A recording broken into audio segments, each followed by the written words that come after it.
with having folks go around and just kind of round robin, introduce yourself so we kind of get a feel for who is on the call today. So I'll say your name and just introduce yourself and your organization and just talk a little bit about your interest in learning more about the IMAP program from this webinar, because that's always really interesting to hear what everyone has to say.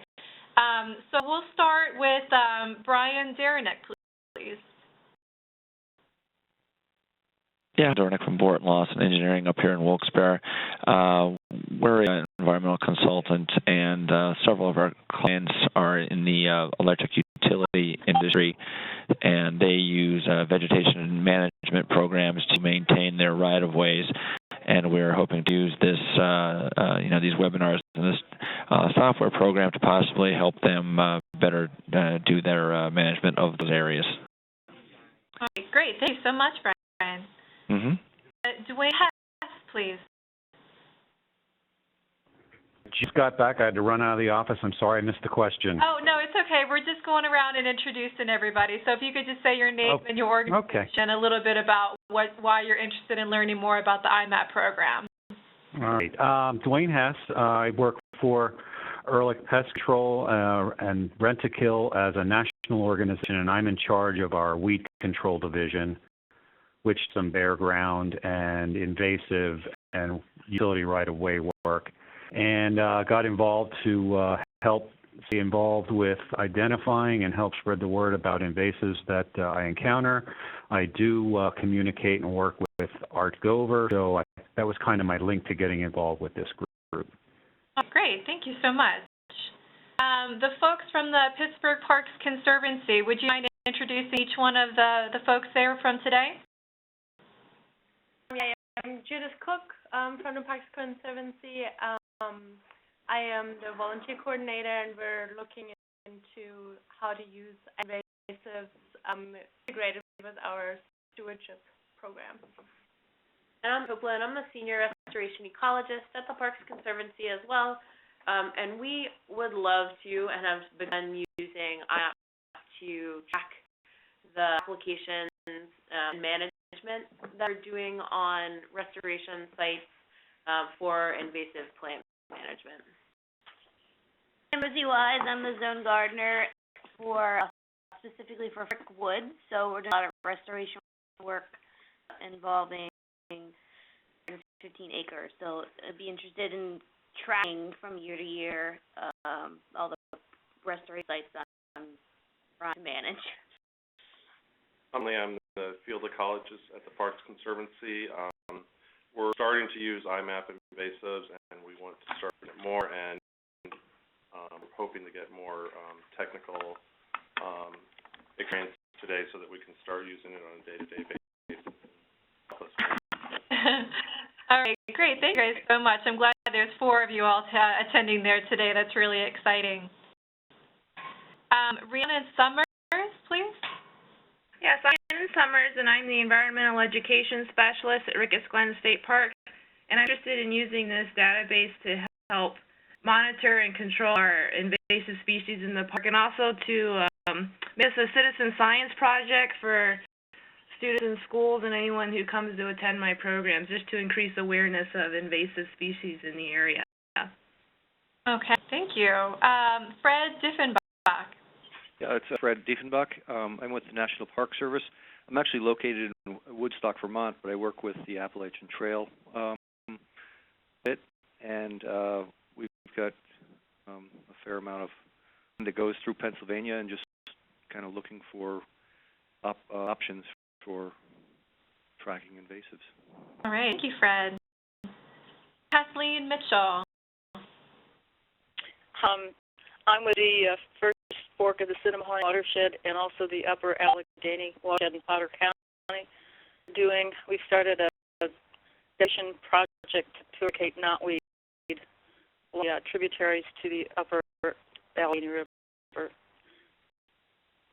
Thank you. And I believe we had Natalie Arroyo just jump on. Natalie, would you mind introducing yourself and say where you're from and why you're interested in learning more about the iMap program for everyone's benefit?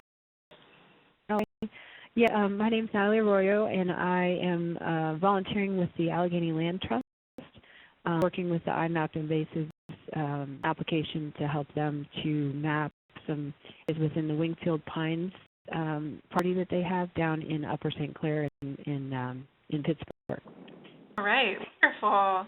I also have two folks on the line who are going to be helping to do some presenting today during the training. So I wanted them to have an opportunity to introduce themselves as well. Jen, do you want to go ahead? Sure. This is Jennifer Dean. I'm with the New York Natural Heritage Program, so kind of the New York counterpart of Amy's group that she works with, and we also manage invasive species for the state using iMapInvasives. I'll tell you a little bit about some of the examples of how we're using it here in a bit once we get to that section. Thanks. Yeah, go ahead.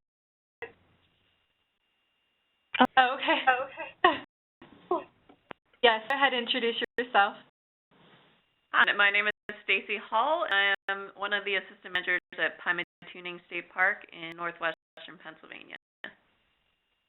All right, great, thank you. And we might have a few more people hop on as we go through, but this will be most everyone. So thanks everyone again for joining today. This is kind of a new webinar training. I haven't done this kind before, but I think it's going to be really exciting because as I was putting the different slides together, it was just really cool to be able to see that this is all information that doesn't typically get shared with people just because there isn't a good opportunity to do so. And so I thought that putting together this type of examples training would really help to promote the awareness of all the different ways that iMap can be used. It's not just a data repository. That's kind of what everyone thinks about when they think about iMap, but it can be used in so many different ways and for a variety of different purposes. And so that's what we're going to be talking about primarily today as we go through. I do want to mention real quick, if you do have questions as we go through, especially for Jen or Stacie, and we're going to have another person hop on to help to do some training as well, save your questions for those particular sections at the end of when they finish up. And if you have any questions afterwards at the very end of the training, we can take those at that time. So hold on to your questions till the end of each person's sections or at the very end. Okay, so we'll go ahead and get started. Let's talk a little bit about just iMap and the basic goals of the program and some of its key components. Again, this is stuff that it's not always understood, all the broad scope of the iMap program, and so I want to highlight that before we get into some of the more examples that we'll be talking about today.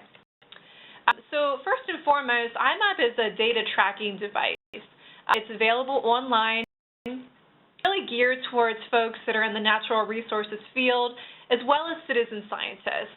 So it really works for both people, but a lot of the more advanced tools that are available in iMap are really geared towards the folks that are out doing the management efforts and treatments and those sorts of things.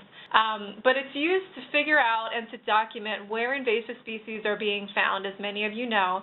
But it also, as I said, can be used to track your management efforts that will ultimately, hopefully, lead to the eradication, the control, or the suppression of a population that you are trying to take care of.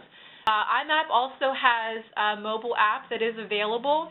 It came a year or so ago, and so that is available for Android and iPhone. And so you can download that at any time. It really helps to speed up the process for when you're finding things out in the field, rather than jotting it down on a piece of paper and taking it back to the office to then input into iMap. You can do that right in the field on your phone, and it makes it a lot easier. So iMap is what I like to call niche-based. It's a program that we don't have every state or every province that is currently participating in the program, but we do have 9 states and 1 province. And each of these states and provinces are focused on the species that are being found there, or also emerging threats. The administrators of each of those databases are very knowledgeable about the species that are being found there.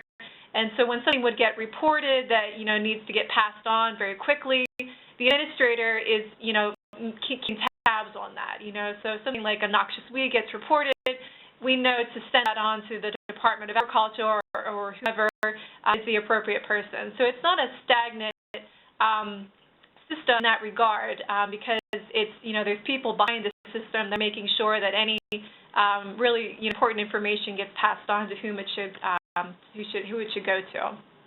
And so also with the administrators, as I said, each network program is administered by at least one person, sometimes more than that. It really is a focus on supporting the users. So as soon as you, begin your journey, in essence, with IMAP, you're a user of the database, and the administrator is here to help you. So if you have any questions, or you're unsure of something, or there's technical issues that you're experiencing, that's the role of the administrator, is to help you with whatever it is that you're going through. So please feel free to reach out to myself. I'm kind of the contact person for the Pennsylvania program if you ever do have any questions. iMap is free to use. I know it's been said sometimes in the past that there is a cost involved, but there isn't a cost to a user themselves. The cost that's involved with the iMap program is an annual fee that is paid to host the program in a participating state, and that is paid for by the lead partner organization who is hosting the iMap program. So here in Pennsylvania, my organization with the Pennsylvania Natural Heritage Program, which is for the Western Pennsylvania Conservancy, we pay that fee every year. So there is no cost to a user. So just keep that in mind. It is a free service for you. So talk a little bit about some of the goals. So the iMap program was built to provide a platform that's going to be a user-friendly mechanism that you can use to document your findings of invasive species, also your management efforts here in Pennsylvania. And again, that's going to be true across the board for any participating state or province. We have a broad base of data providers, so we're getting information from a lot of different sources, citizen scientists and natural resource professionals. And so our examples include state agencies, a variety of nonprofits, conservation districts, different schools and universities, so consultants, naturalists, and museums and herbariums. These are just a few of many places that we do gather information from. And that information is always QC'd. So we're making sure the data that goes into the iMap program is good quality, sound data. That's kind of one of the trademarks of the iMap program, is the administrators who administer each instance of the iMap database in their program. They make sure that the data is good that goes into it. So the iMap program helps to increase understanding, educating natural resource professionals on where invasive species are being found. And that, in turn, helps to guide and direct survey and treatment efforts that are going on all across Pennsylvania by a variety of people and organizations that are hoping to do management efforts to then ultimately do the eradication, the control, the suppression of these different populations. So I think of iMap as being a connector of sorts, because if you kind of dig a little bit more into the program and kind of query for different information, it allows you to build partnerships with different organizations that are also working on these invasive species issues. So in essence, if you're working on, say, a program to, suppress the Japanese knotweed population, there's another organization that's doing similar work, and you don't know about that. But you can look in iMap, you can find that information and say, hey, maybe this is a group that I want to connect with, because I see now that we're doing similar work.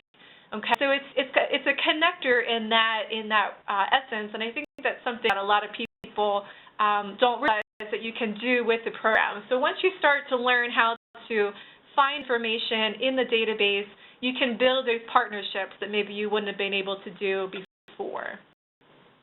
Also, another big goal of the program is it allows people to stay alert. So it promotes awareness of these high-priority invasive species as they are discovered in Pennsylvania. And so when I say high priority, that's talking about species like noxious weeds, or species that are new to the state and maybe aren't as well documented as they could be, really aggressive species. We really want to find them, document them, and make sure that that information can then be passed on to the folks that are out doing this kind of work. So key components of the program, and again, this is going to be true not just for Pennsylvania, but for each of the participating states and provinces in the network. So the administrators, as I mentioned before, are very knowledgeable about the different threats that are being posed to their specific state or province. In Pennsylvania, we do keep tabs on the high priority species that are really important to Pennsylvania, as well as early detection species, so species that might yet be in our state but are in surrounding states and would get reported for the first time.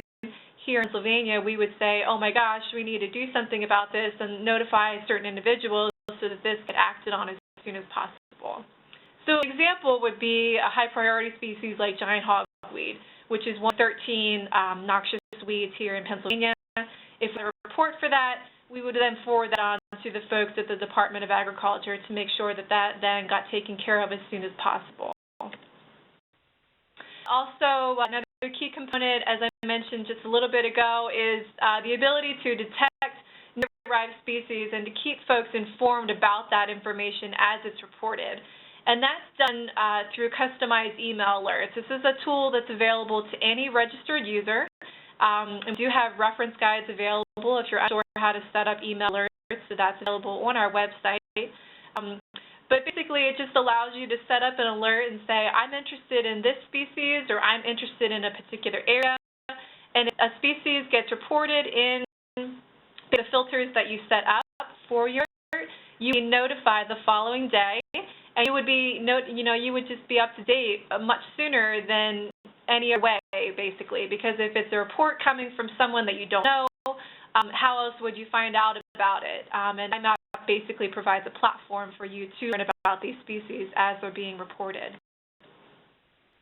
It allows you to prioritize those survey and treatment efforts just by learning about areas that are being impacted by different species as they are being reported by different folks and different agencies.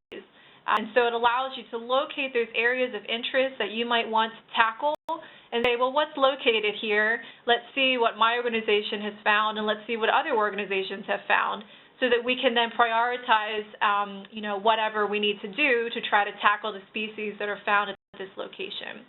So I have a picture here on this slide of water chestnut. And so that's a rare species currently in Pennsylvania. As you see, it's only found in 3 different counties at this point, and we certainly want to keep it that way, if not make that smaller.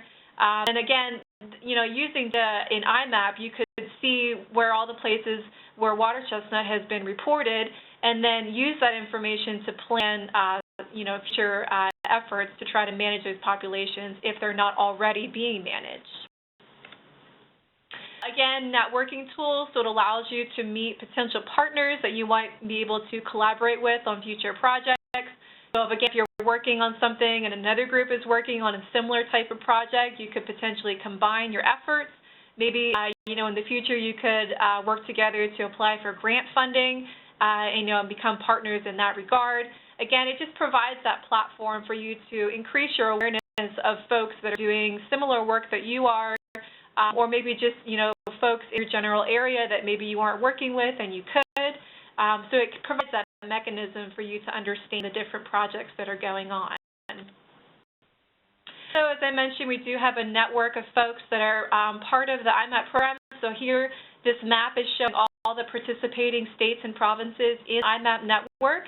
So specifically for Pennsylvania, you can see that we have a lot of other states near us that are also participating, and that includes New York, West Virginia, Vermont, and Maine.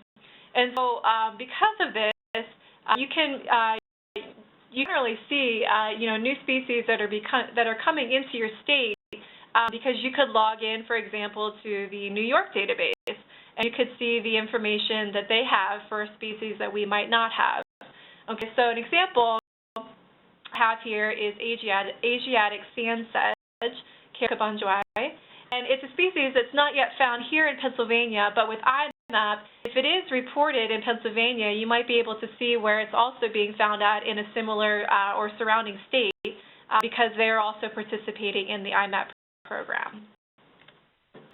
So we're going to talk a little bit about the tools that IMAP offers, and basically include the ability. Tool number 1 is going to be talking about the ability to record data in various formats. So first off, the observation data.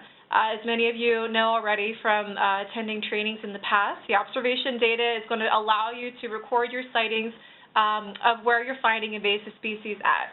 And I always like to tell people, finding invasive species, whether they're rare or they're common, it's important to document what you're finding because, number one, even if it's common, it might help to fill in the distribution gaps that we currently have here in the Pennsylvania program, like Japanese knotweed. We don't have records for Japanese knotweed in every single county in Pennsylvania, even though we know that Japanese knotweed is literally everywhere. So reporting your findings of that will help to fill in those data gaps. But also a lot of times people might think that a species is really common when in fact it actually isn't, and it's really rare in the state. And it's happened a number of times for folks that might think that a species like Eurasian water milfoil is really common. And it's not exactly rare, but I don't think I'd call it common either. And it might be found in certain water bodies that you know about, but someone else doesn't. And so again, it's really important to document those findings because that way it's documented, we know that it's there, and that information can then be shared with folks that might know about it. So finding any invasive species, whether it's rare or common, very important to document either way. Assessment data, this is information that allows you to basically describe the impacts that are being caused by an invasive species at a certain location. So different reasons for why you might want to capture assessment data would be to talk about initial understanding of what the threats are to a certain area. And that would include things like the intensity of an infestation, the damage that's being caused by the organism, and also just basic details about the surrounding area. You might also want to do an assessment if you're planning to do treatment down the road. So you're going to, describe the areas so that you can do better planning for a future treatment effort. And so post-treatment, so say you've just done a treatment and you want to go in, maybe a few months or a year later and analyze the area and see what it looks like now. These are all reasons why you might want to create an assessment record. So here's an example, just a hypothetical example of data you could put in for an assessment record. So here we're describing the picture that you can see here. This is a stand of pretty, very, very close and the infestation of Phragmites. So the site disturbance is natural because it's being invaded by this invasive species and it's being poked out. Basically, 90 native species are being able to grow here, and that's the damage that's being caused. The details about the area, you could talk about it being a wetland area. Perhaps there are some rare species that are present, and that's really important to document. And follow-up for this information that you're documenting might be for a management candidate where you're interested in going back to do treatment in order to revitalize and bring back that native seed bank. Okay, so that would be an example of doing an assessment record. Also, we have a survey data type, and this data type allows you to record efforts that are, in essence, regarding a planned search of an area to determine the presence or the absence of specific invasive species. Reasons for why you might want to document a survey record. So you're interested in capturing data that was collected at a BioBlitz. Many organizations are contributing their information. We do have several folks and organizations that have contributed BioBlitz data to us. So that would be one way that you could capture that information via a survey record. You could also create a survey record if you're doing academic research on a particular species. So maybe you want to better understand the species distribution in a certain area. So you go out and you conduct a survey to see what you find there. So an example of that right now is there's some research being done on the distribution of Didymo across Pennsylvania that's being conducted by the Susquehanna River Basin Commission. And it's useful for presence and absence information because they want to know, obviously, where it's being found, but they also want to know where they've looked and they haven't found it, because that means that, those areas are, still okay. And, maybe those are areas they want to continue to monitor, but they at least know that they haven't found it at certain locations. You might also have a community group that's in charge of maintaining a park and want to determine what species are negatively impacting the natural resources of that park. So you could record that information in a survey.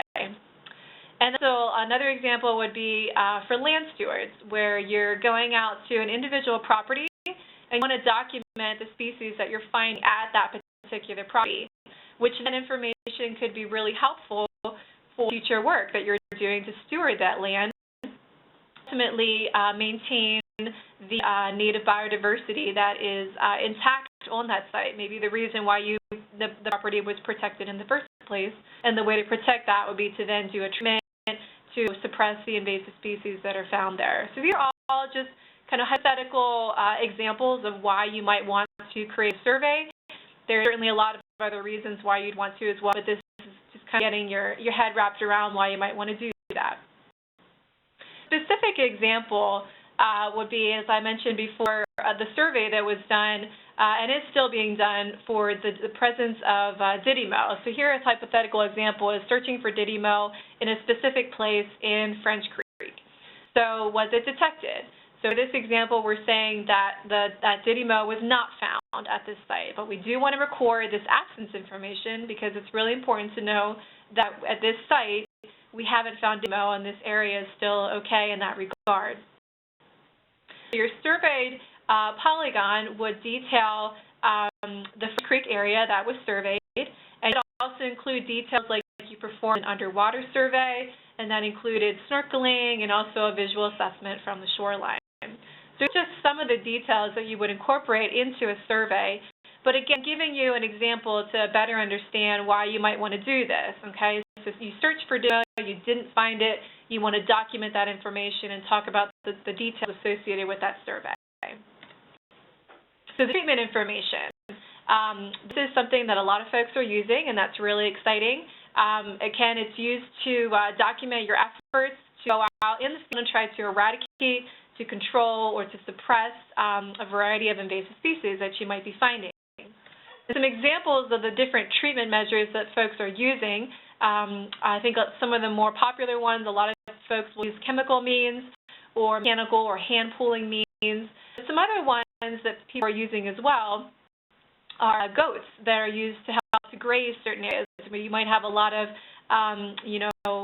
herbaceous, like Japanese knotweed or something like that. And goats really like Japanese knotweed, and so that would be a potential treatment effort that you would undertake. Also, people will do prescribed burning. We'll use different barriers, so like cardboard or something like that that's used to block the sunlight from getting to a population of plants. Bioagent, so like an insect that was certified to be used as a suppression agent. Or sometimes people will do organized hunts for certain species that's applicable to. So here's another example of a specific treatment record that you might want to create. Again, this is just a hypothetical situation. But say you had a 2-acre population of Japanese knotweed on land that was owned by a private conservancy, and you were interested in using goats to help to control that population. So the details associated with that record would be, say that you rented 10 goats for a 2-week period. You would say that no toxic plants are present, but maybe on an area nearby there was rare species present, so you wanted to protect that area to make sure that that was not grazed. And it also mentioned that you needed permission from a neighboring landowner because the infestation was found on their property. Okay? So just a very general situation, something like this, where you're working with another landowner and you're working with, the Steel City Grazers was my example.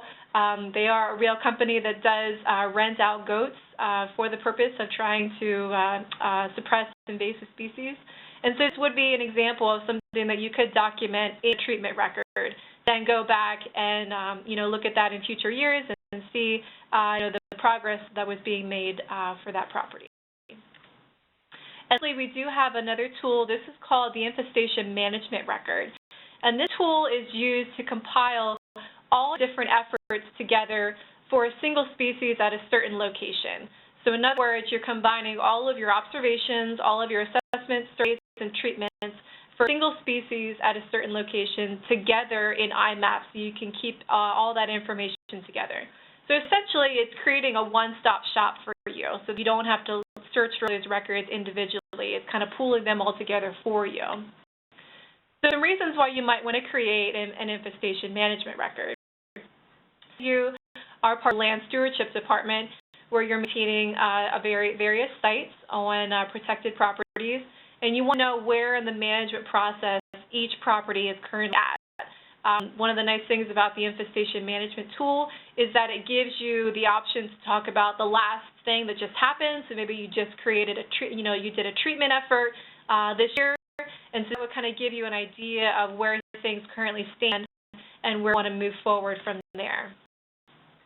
So here's a specific example that I'm providing where you're saying that property number 1 was surveyed last year, treatment is scheduled for this year. Property number 2 was treated last year, and a follow-up assessment or survey needs to be done this year. Okay, so that's just kind of pull all that information together for you, and then you're kind of leaving yourself some notes to say what the next plans are for that area. Stacie Hall is actually going to be talking about this example, but I won't steal her thunder just yet. But another example would be talking about a reservoir that would be surveyed for hydrilla at various sections over the course of several years. And each section that was surveyed would be recorded as an individual survey record. So then by grouping all of those different survey records together, you're able to see the total amount of sections that were surveyed in the reservoir and also a timeline of how long hydrilla has been known to exist there.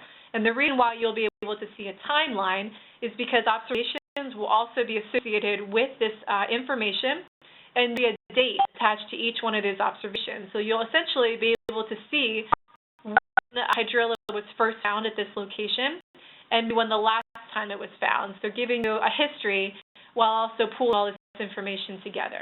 So here's an example. This is actually a real example. This is for the Allegheny Land Trust. And so we actually have Natalie on the phone today. She's with the Allegheny Land Trust. So just background on this particular example, so looking at Pittsburgh, Sycamore Island was purchased in 2008 by the Allegheny Land Trust, which is a nonprofit. At that time, Japanese knotweed was present throughout the island, making up most of the ground cover. And so since 2011, a combination of mechanical and chemical control methods have been put into place to try to eradicate the Japanese knotweed that's on Sycamore Island. And so the Allegheny Land Trust did create an infestation management record to pull together all the different data types that they've entered for this particular management effort that's going on at this location.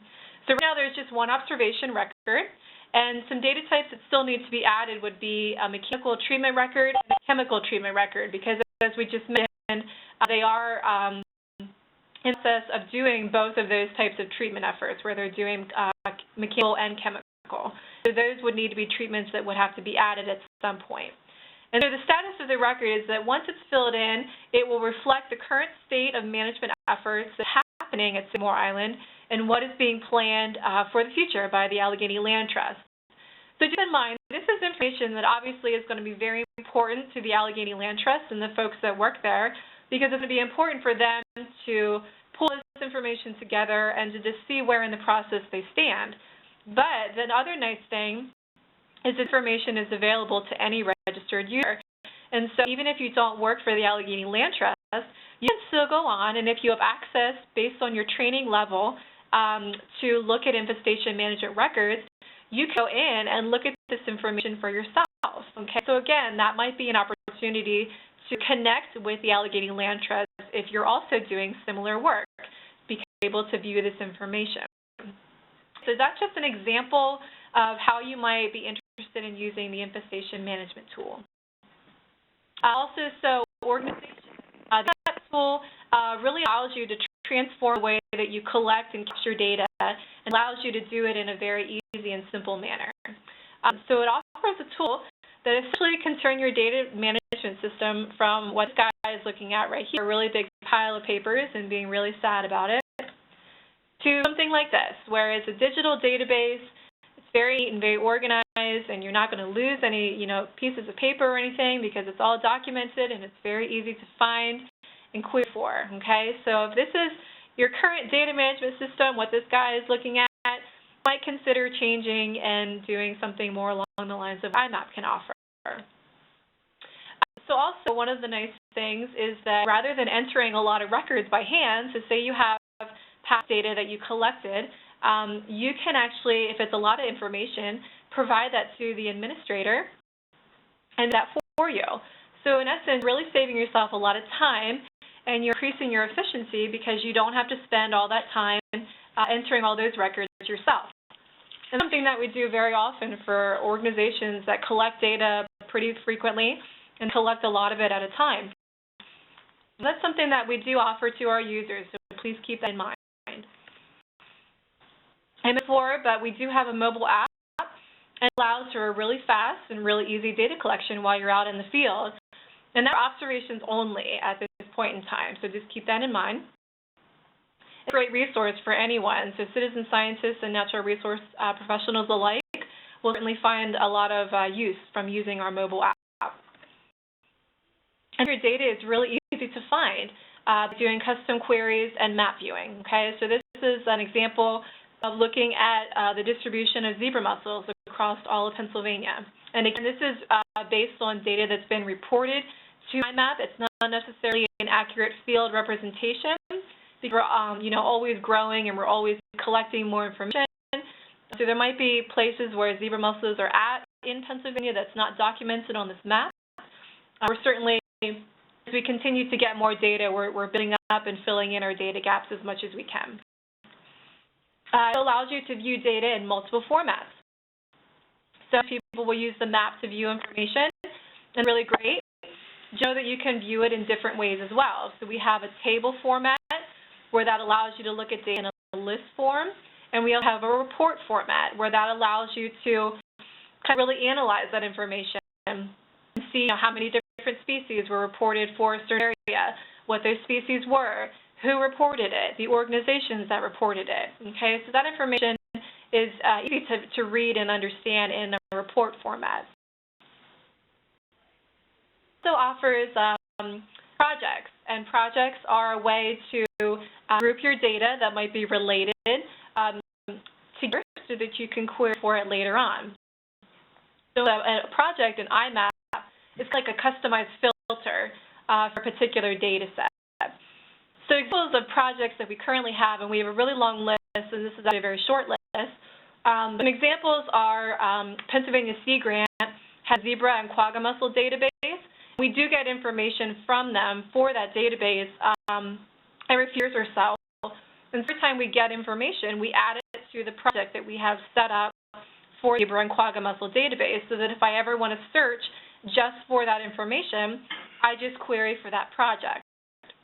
This is true if you're running a BioBlitz and you want to look for information that was submitted just for your BioBlitz. Okay, you would create a project for that. Next was Weed Warrior data. We get data from the Weed Warriors fairly frequently, and we have projects created for them so that we can filter out their information. And also CWAs, Cooperative Weed Management Areas, like the Cinnamon Invasive Plant Management Area. We have a few projects set up for them as well so that they can filter out data that might be, have been found in certain years or certain areas. It's just a nice way to be able to find the information that you're looking for and not have everyone else's data showing at the same time. I do note that to query for a specific project, you have to be a member of that project. So some of the things I'm mentioning here, like the BioBlitzes and the zebra and quagga mussel database, you'll be able to find that information because you aren't necessarily a member of that project. So if you want to become a member of a project, you have to contact me. Or if you'd like to set up a new project, also be in touch with me, and we can get that set up for you. Okay, so also another tool that iMap offers is it allows you to understand species distributions.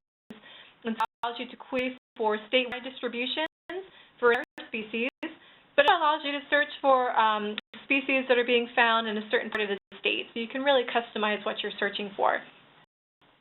The tool that I'm using here is for water chestnut. So maybe you want to know where water chestnut has been found in Pennsylvania. Once you do this, you can view that information in a variety of ways.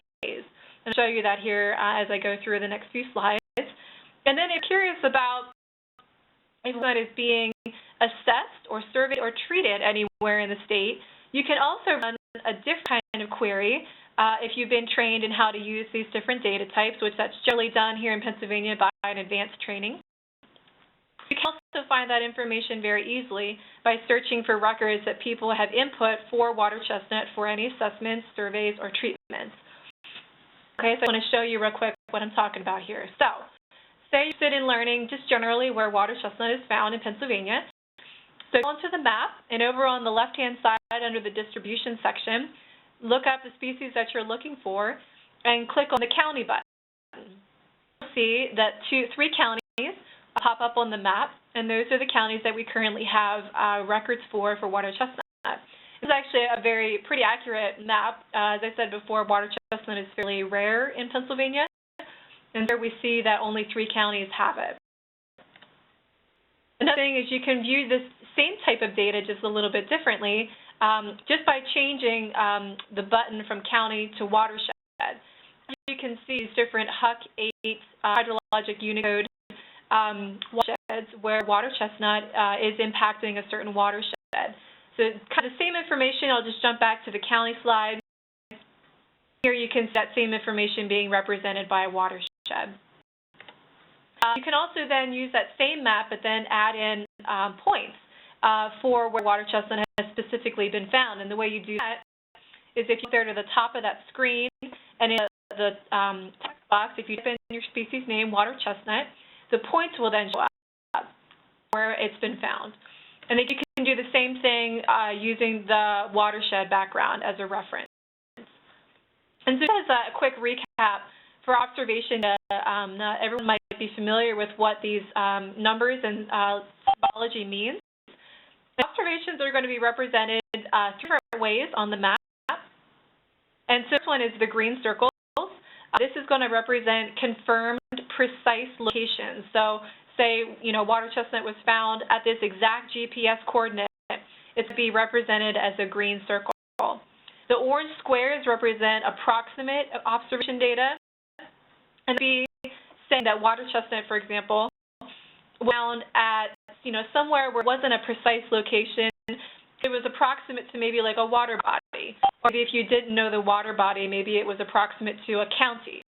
Okay, that information is still really important to document if you don't know the exact location. And so that's being represented by the approximate information, the non-precise. And the yellow circles are representing data that's unconfirmed. So it's been submitted to the database and not yet been reviewed by an administrator.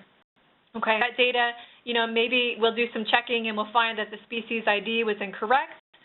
So we won't confirm that until we know for sure that the information is good. Okay, at that point then it would be changed either to a green circle representing confirmed, precise information, or it would change to an orange square representing approximate information.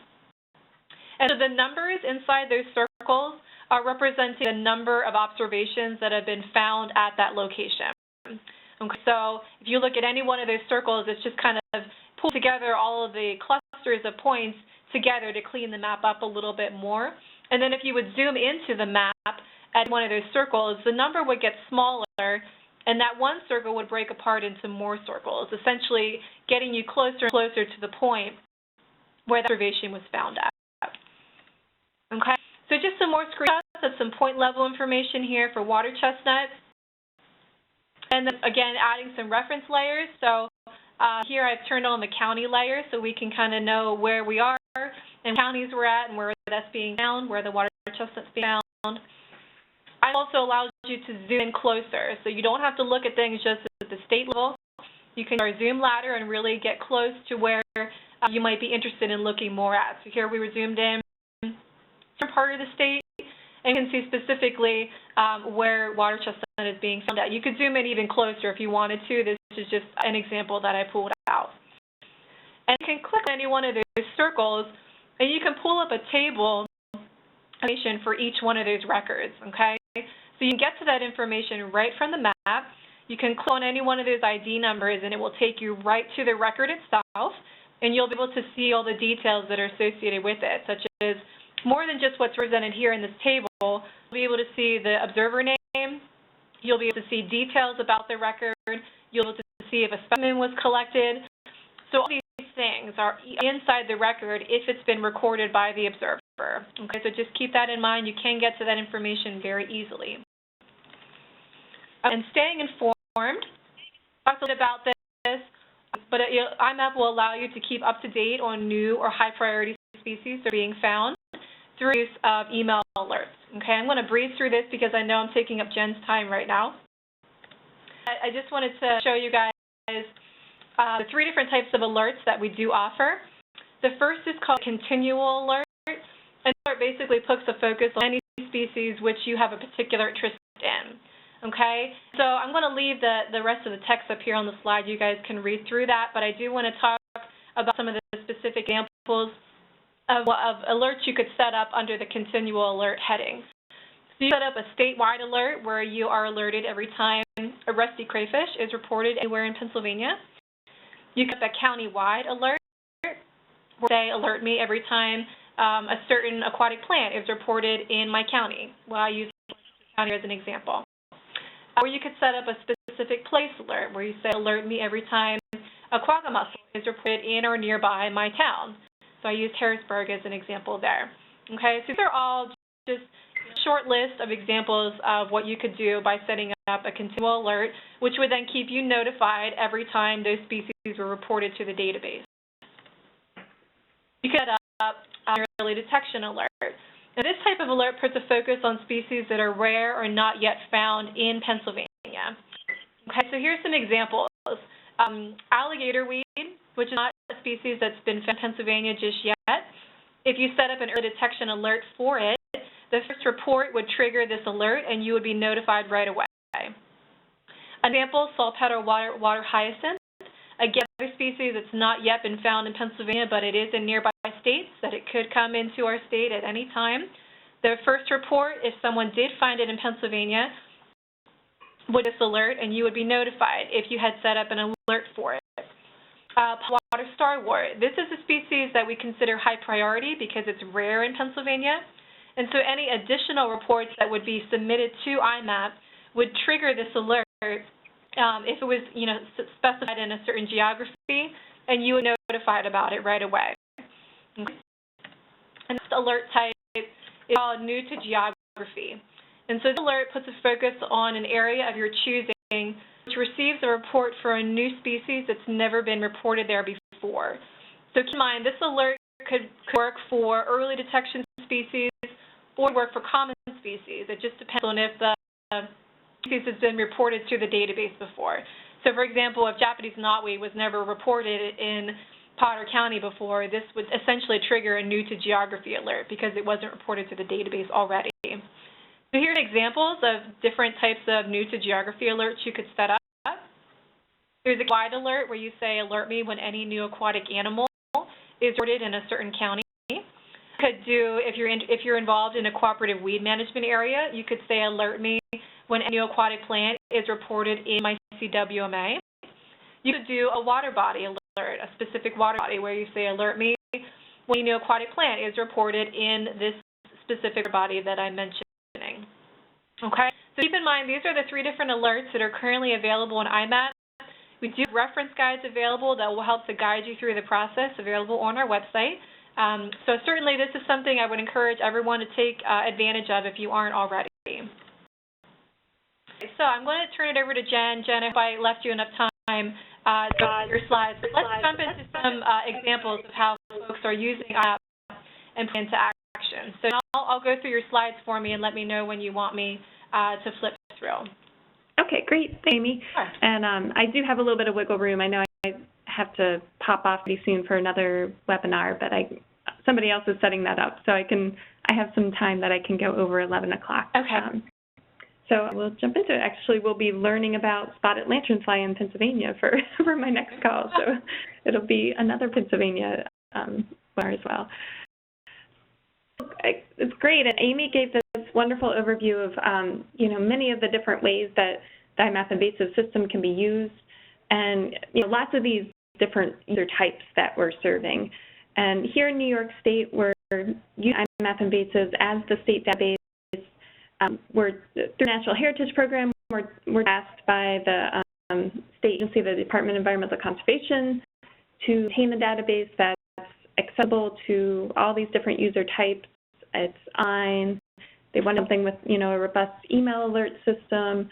So the iMap platform really serves a lot of these purposes, and that's reasons why we chose to go with that for our managing of this data. This really mirrors a lot of what Amy just said. We have, those natural resource professionals that we're serving, and also the interested public.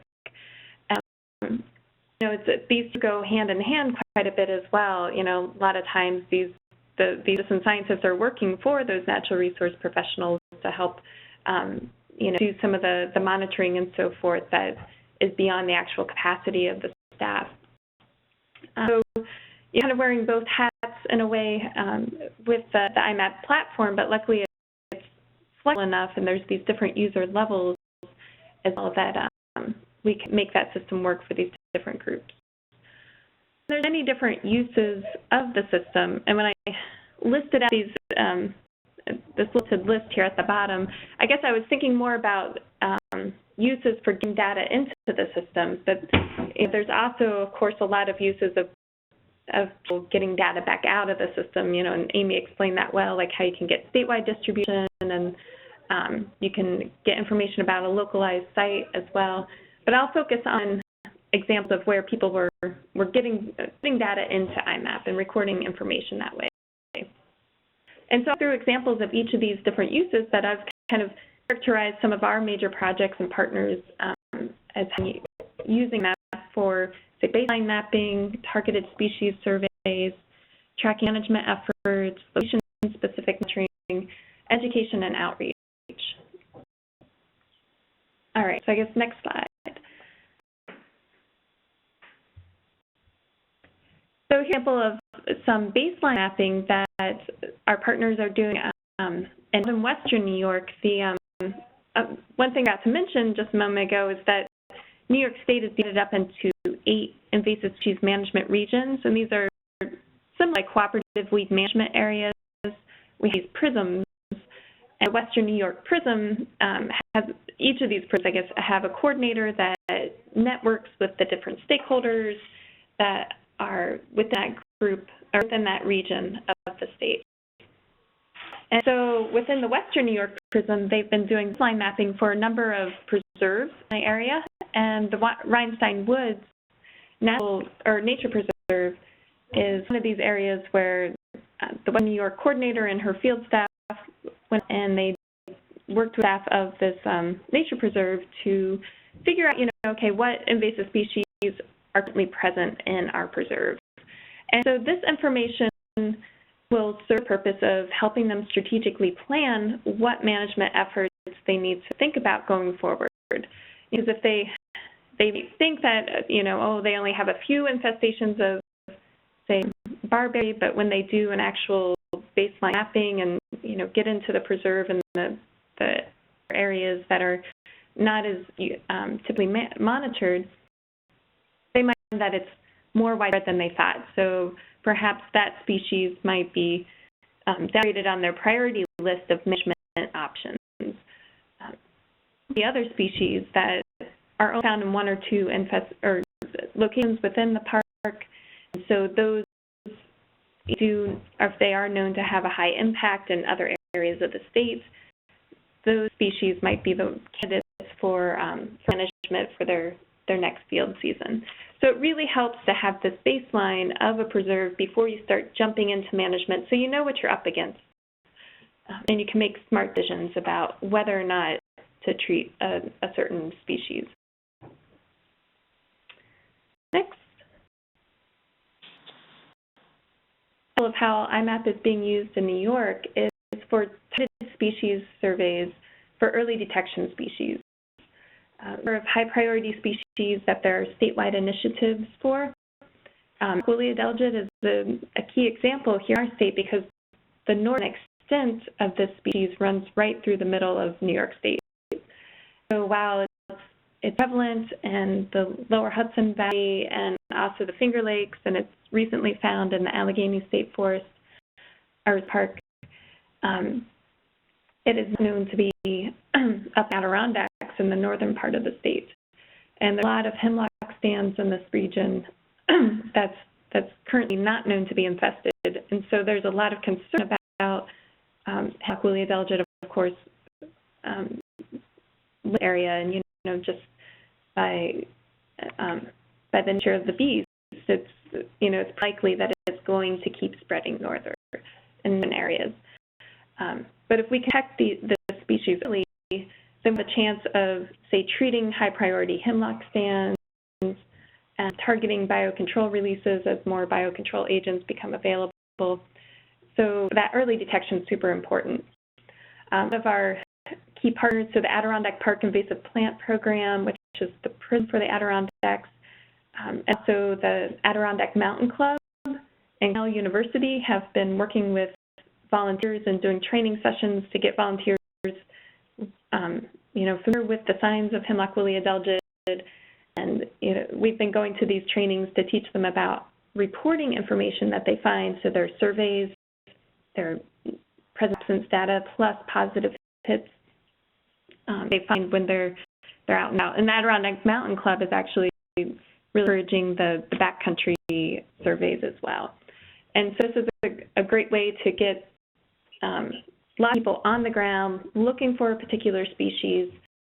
And just last week, we had a volunteer from the Lake George Land Conservancy, which there was a recent training for, submit a photo of a single woolly mass on the back of a hemlock tree up near Lake George, which is well into that northern zone where there are no known detections.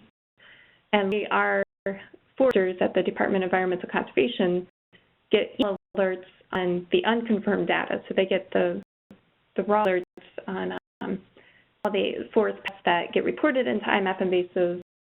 One of our foresters was able to look at that report right away. Actually, he had gotten in early morning of this week before I had gotten in. He had already logged to IMAP to look at the photo that was submitted for this new location. And, he felt pretty certain that this was actually probably a single woolly mass of a spider or mite egg sac. But he's suspicious enough, and it's important enough observation that he's going to go out there and ground truth it himself here in the coming weeks. So just one of these examples of these citizen scientists working really closely with the natural resource professionals, and that information being passed on to who really needs to know and be able to follow up with that. Slide. A minority species for New York State is hydrilla, and we have a few known locations of hydrilla, and it has been popping up more and more over the last couple of years as people are becoming more trained to identify it and to look for it.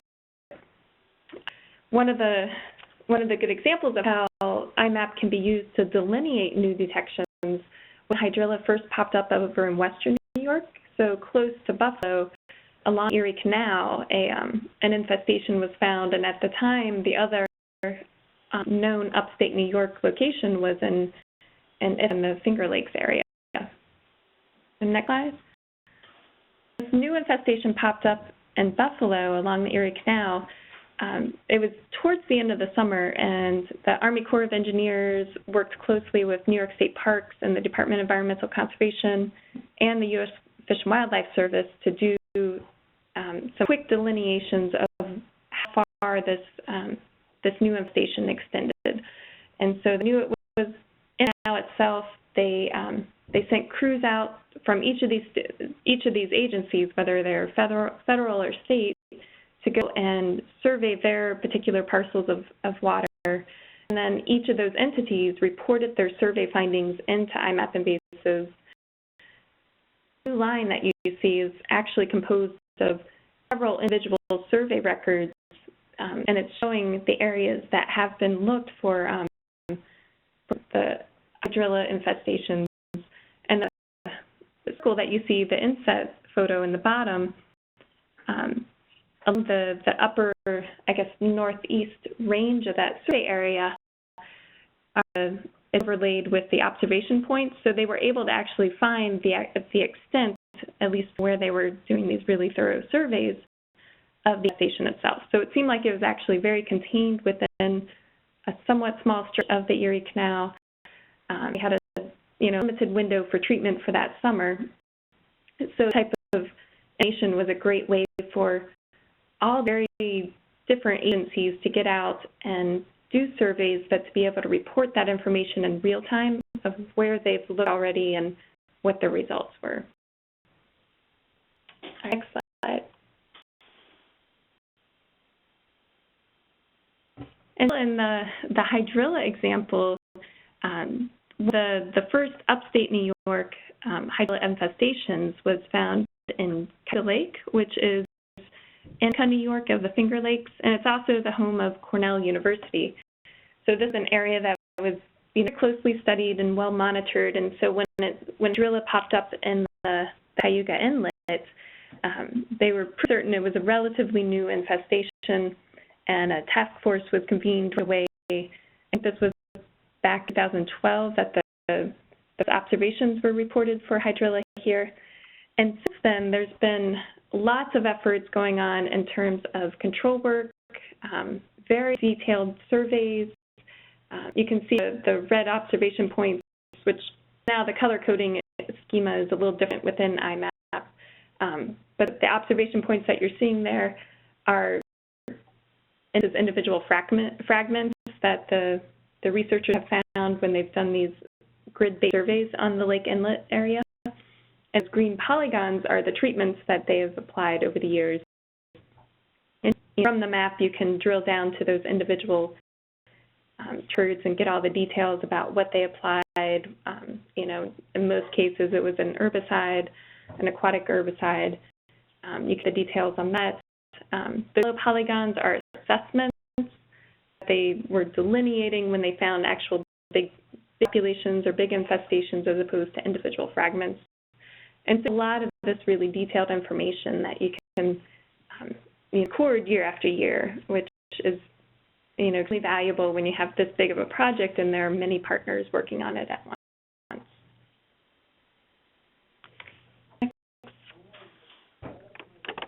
And so that last example I showed you was, of course, a very site-specific example of how you can use for obtaining all that management data. But there's also, of course, it's ways to record and manage this information at a statewide level. And one of our key partners here in New York State is the Office of Parks, Recreation, and Historic Preservation. So New York State Parks has been doing a lot of invasive species work over the years. They have invasive species strike teams each summer that they go out to high priority infestations. The photo here to the left, Bob O'Brien is the coordinator for the New York State Parks invasive species teams. And so really led the way and, prioritize a lot of these infestations and so has been key on recording that information and seeing the importance of recording that information into the state database. And when we were first coming online within New York State around 2010, it was just at the time that the parks was starting to expand their invasive species program, and we're really outgrowing their current database that they had built themselves, I think either in Excel or Microsoft Access. It was good timing when they were ready to get to a more powerful mapping platform. We're coming on at the same time, so they've been able to really from the get-go record a lot of their information into iMapInvasives. And so we have entered about 3,700 observations for about 100 different species. Very active summer crew. These little specks that you can see on the statewide map to the right there, those are all treatment records. And of course, if you can to those to the extent of the satellite imagery, which is nowadays very, very close. And you'd be able to just see distinct treatment polygons there. New York State Parks has entered about 560 treatments over the years, in 2012, and I saw that the last one was sometime last week. So they're constantly getting in there and updating their treatments. This is for both plants and insects. And one example of just getting state parks queued in the information that we're receiving earlier this summer, we received an alert for porcelainberry, which a vine that is very similar to native grape, but it can really take off and native to this area. Porcelainberry was popped up in the Finger Lakes from a citizen scientist who had entered an observation, and it happened to fall on state land. So at Buttermilk Falls State Park, there was this sighting. All the other known observations were most in the Lower Hudson Valley and Long Island area, so this was definitely a jump in the distribution. So I was able to send a link to the observation IMAP to Bob O'Brien and his field crew, and within a week they had entered treatment records into IMAP for that infestation because they were able to see that it was definitely an important observation or important infestation to take care of. Next. Outreach, of course, is a really important part of what we do and how we're using the database within New York State. And of course, there's a lot of overlap between citizen scientists and the natural resource professionals. And really, I see citizen science as an extension of what the natural resource professionals do for our state. So there's a lot of volunteer monitoring of natural areas.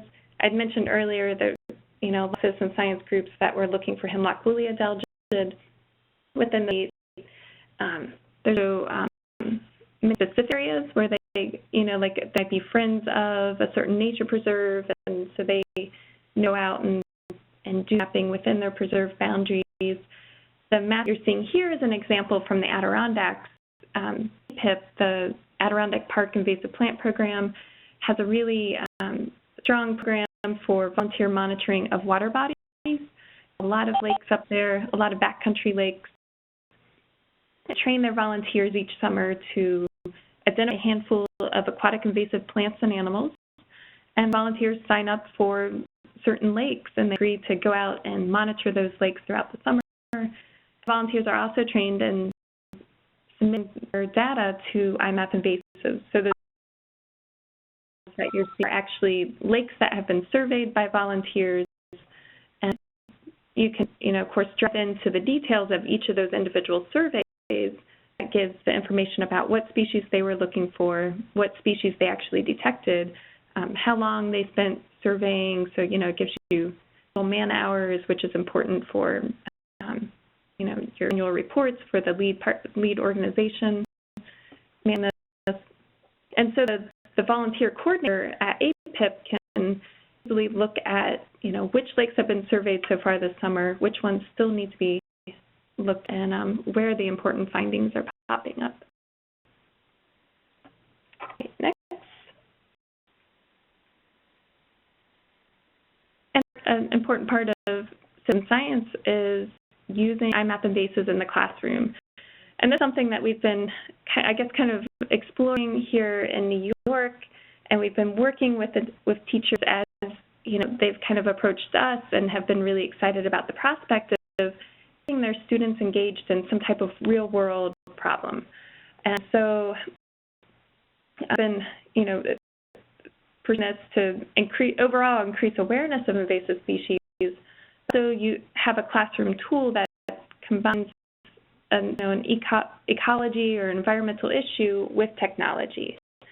So it allows students to contribute data to the statewide efforts, and also, increases our overall early detection capacity. Next. A number of classes that we've worked with, and then over the years we've been able to develop some simple curriculum tools that teachers can take and adopt for their own classroom. I have to put our website on here, but you can get to it through the main iMapInvasives.org website. If you go to the specific New York website, the resources tab and resources for educators as well. So that has some examples of our lesson plans on there that are for anyone to use. But if you have a group of students, give them an introduction to invasive species, why it's important, why we're concerned about this, invasive species identification is an important part of some type of lesson. So whether this is plants that they run into around, say, their school grounds, or tree pests, they could do surveys for, say, signs of emerald ash borer or hemlock woolly algid. They taught about the proper data collection methods. They need, some of these things that scientists do, and it's important for students to start learning about how to collect data properly. And they go out and clear information. They can actually come back into the lab and enter data into iMapInvasives. And of course, along with this comes a data review and editing. There's always data review that goes on for all the observations that come into the database. And whenever we have a school group working with iMapInvasives, and of course we give that a little extra data review as well, just to make sure that the species look correct compared to photos and that it's all in the right location.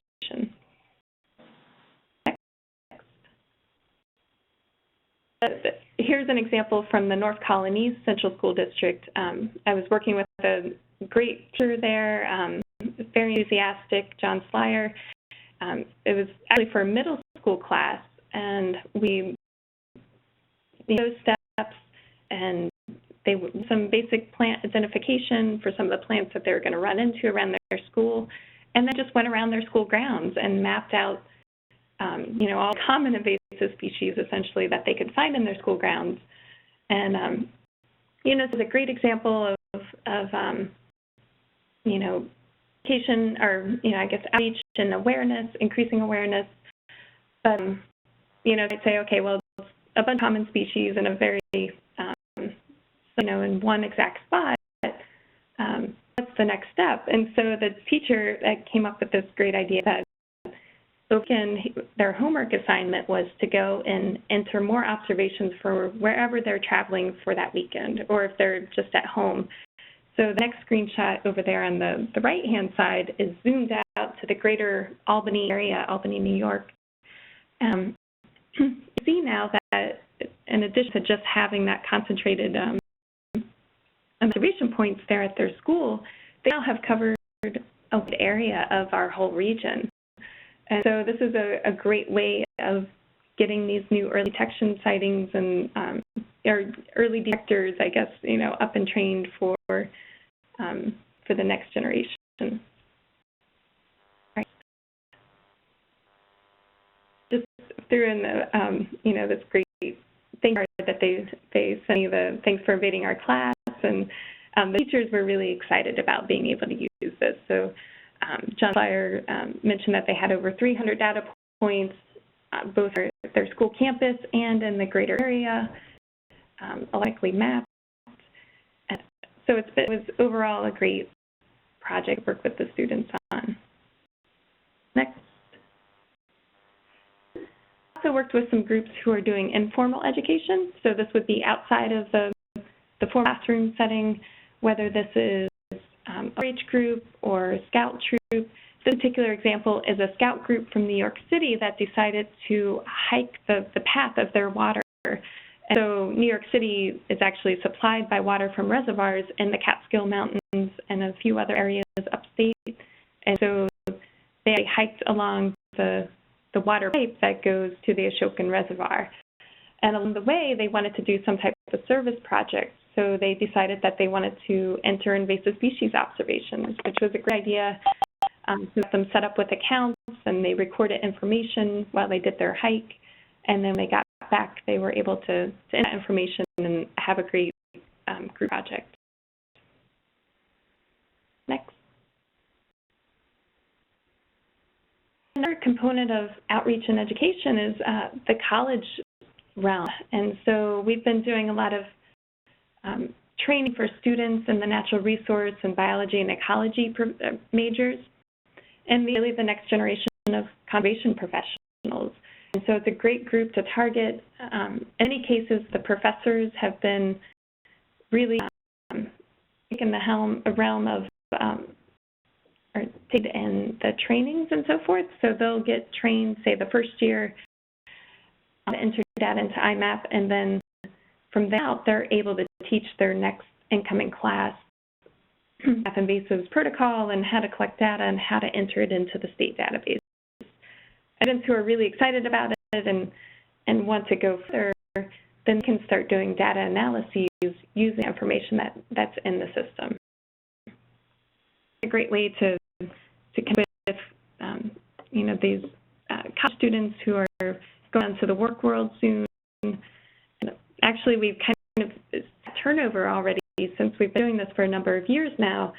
Now we're running into who are already out in the natural resource job field and are doing work either for state parks or other conservation organizations, and they learned about iMap from their college class, and so they were able to just carry that skill with them to their actual job.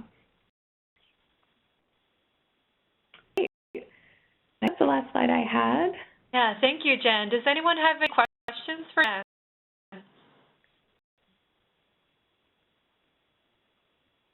Dwayne, it's more of a comment. I was at the New York Category 6 meeting 2 weeks ago, and just to mention that this program and the New York meeting got exposure to about 300 field colleagues, educators, and trade people. So there was an opportunity because it was brought up in the meeting and reviewed. So to make mention of that. Great, thank you. Was that for urban recertification, or? Yes, it was. So there was a room of 300 individuals, which made up applicators, educators, trade industry people. So. Oh, great! I've gone out in the past to some of those meetings, and just they've had me come out and give a talk, or work with like the right-of-way recertification crew as well. So that's great. Thank you so much for mentioning that. Sure thing. Does have any questions for Jen?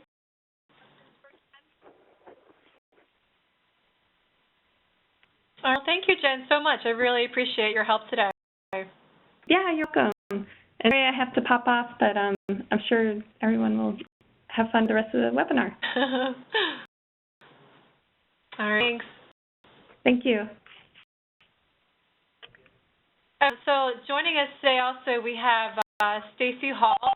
Stacie is the Assistant Park Manager at Pymatuning State Park, and she's going to talk a little bit about the work that's being done to control hydrilla in Pymatuning Reservoir. Hi, everybody. This is Stacie Hall, and talk a little bit about the hydrilla work that we've just started here at Pymatuning. Also give you a little bit of background from where I came from. I began working at Pymatuning last October, so just over a year ago. Before I had worked at Ohio State Park in Fayette County for 10 years. And during my time there, we had worked hard to control and manage a variety of invasive species, from knotweed to hemlock woolly to invasive shrubs, and had, over those years, kept the paper records with, basic descriptions of locations, and then was able to take the training for iMap in December of 2014. Of course, of the spring of 2015, we started going through all those paper records and trying to get them into iMap so that we'd have a map in correlation with those records. It was a daunting task, and I'm sure they're probably still working on it. But transitioning then here to Pymatuning last year, I had personally a pretty good learning curve, going from managing 20,000 acres of land to basically managing one large reservoir. So anyone moving into a new location, I started reading through pretty much anything and everything I could find that information about what I would be managing. I'm responsible for the resource management end of the park, along with various other duties. So, it's really important for me to know what's here so I can manage it effectively. just a little bit about Pymatuning State Park, if you're not familiar. The majority of the park was either swamp or farmland, typically used for onion farming. It was converted to a lake in 1934 when the dam was completed. It's very unique in that it actually sits on the border between Pennsylvania and Ohio.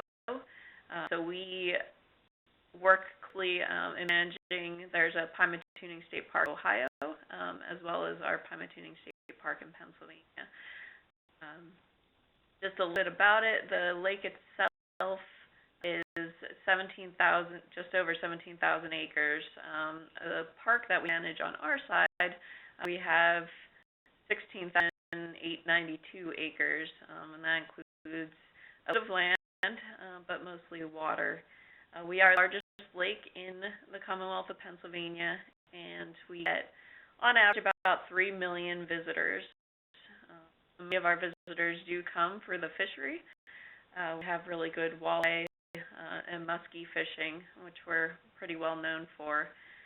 The itself is a fairly shallow lake. The maximum depth is 35 feet, but that's only in a small portion of the lake. The average depth is 17 feet. And what's important to note, especially with hydrilla, is if you look at that map, there's actually a road that splits from southern and northern half. That northern half is extremely shallow across the majority of it. So in managing species, such as what we're going to be talking about, hydrilla, that's very important to note. Here, I read through our park management plans, the resource management plans, took a look at whatever I could find from the assistants who recently left. One of the things that I did was I did go on to iMapInvasives, and I go to the next slide, Amy. I was able to pull up all the observations that were made for tuning. This was the list that I was able to see when I started searching at the end of October. Our resource management plans are certainly handy, but they're only updated every so many years. So it gave me an up-to-date snapshot of what species I needed to focus on and divide my priorities to begin treatment. At that time, interestingly enough, hydrilla was not yet added into the system, but it was currently being added. And hydrilla across the state of Pennsylvania was very new, just moving in. I knew that it was extremely important to set as priority. I'm going to go to the next slide. So I, quickly started research into hydrilla. So for Pymatuning Reservoir, it was first discovered in the lake and identified in 2010. I began discussing and looking and researching different methods and what to do about the issue. Thankfully, we were put in touch with the Army Corps of Engineer guys that had been working up on the Erie Canal and had a lot of experience with hydrilla in the north, which a lot of people at that point had not. Able to then start with an idea of what we wanted to do. So I go to the next slide. Also, then we were able to take a look, and to this point, it's now been confirmed in 25 counties. And as Amy talked about, this was an extremely useful tool because it helped us to, again, low priority in statewide funding to show, we were the closest location at that time to Lake Erie. It's not yet in Lake Erie, thanks to the work that they did to control it in the Erie Canal, and we don't want to be that source of infestation. Since we did start doing more and more research into hydrilla over this last year, it was confirmed unfortunately in Erie County not long ago. Actually, it's in 4 small ponds on private property. So WPC is actually working with them to develop management plans for them. To the next slide. So working with the Army Corps of Engineers, they were able to come in 2015 and help the park by actually going through and doing a lake-wide survey. They surveyed the entire lake at that time and came up with a full species list for us based on that survey of the lake, which we had been left to that point. And unfortunately found that hydrilla was in a frequent 10% in the lake. As I mentioned before, an important thing to note is hydrilla currently, and still currently, thankfully, is only found in the southern half of the lake. So where that roadway splits the lake, it has not yet gone into the northern part. This is, so we are still monitoring very closely, and each year we're going to continue to check to make sure that it is not into that northern part of the lake. So third in frequency, again, it was just discovered in 2010 in the lake and has already become third in frequency behind southern naiad and Eurasian water milfoil. And then we were lucky enough to have them come back in 2016 and perform the same lake-wide survey in order to compare, over 1 year worth of growth, how quick the hydrilla is spreading. 2016, we had the perfect weather, basically the perfect storm for weed aquatic growth, including hydrilla. We had very clear weather, very little rain. The clean in the lake was tremendous, and this allowed all the species in the lake to take off. So the hydrilla itself, unfortunately, went from 10.9 to 28% frequency. It almost tripled. And for us to know as managers, and again, having that map and having that visual data is very handy, especially when we're going out and speaking with people who hold funds that we get for treatment. So if you wanted to the next slide. So we were able to actually start chemical treatments on hydrilla this year. We were at 2 different chemicals added onto our permit, and we ended up treating 18.5 acres with Sonar and acres with Aquathol K. We're spending just about $33,000 on the chemical itself. We did all of the treatment work in-house with our own airboat, our own staff through DCNR, with assistance through the County Conservation District, as was Ohio DNR. So tremendously this year was Ohio DNR was able to receive a GRI grant, a Great Lakes Restoration Initiative grant for $25,000. So that paid for a large majority of our chemicals. Now, unfortunately, going back to the previous slide, you'll see in areas that we are still seeing hydrilla in those locations. We had mixed with the chemicals, so we will be going back to the drawing board, taking a look at the chemicals that we used, how we use them, and see if we can modify those methods so that we get better results for next year. Keep going to. So along with actual chemical treatment of hydrilla, we also on the education side, again, the importance of keeping hydrilla from spreading our lake into other lakes is extremely important, especially up into the Great Lakes region, as well as the cheapest method and best method for invasive species control is to prevent from getting to your location to be with. So we program off of programs that are already in existence in other states. Some mandatory, voluntary, and some have voluntary check stations. But as people are coming into the lake, getting ready to put their boat on the lake, they were approached by, we had a Ranger 1, as well as 2 paid interns and 1 unpaid intern that was asking a series of survey questions and then actually physically inspecting the boats and trailers before they launched their boats into the lakes. Over the course of the summer, we did complete just over 2,000 surveys. 80 boaters did refuse to participate in the survey. Ours was a voluntary program, so if people said they didn't want to participate, they didn't have to. The majority of those were in the early season, April and May timeframe, where people are coming very early, specifically to fish. So they're in a rush to get on the lake and get off the lake.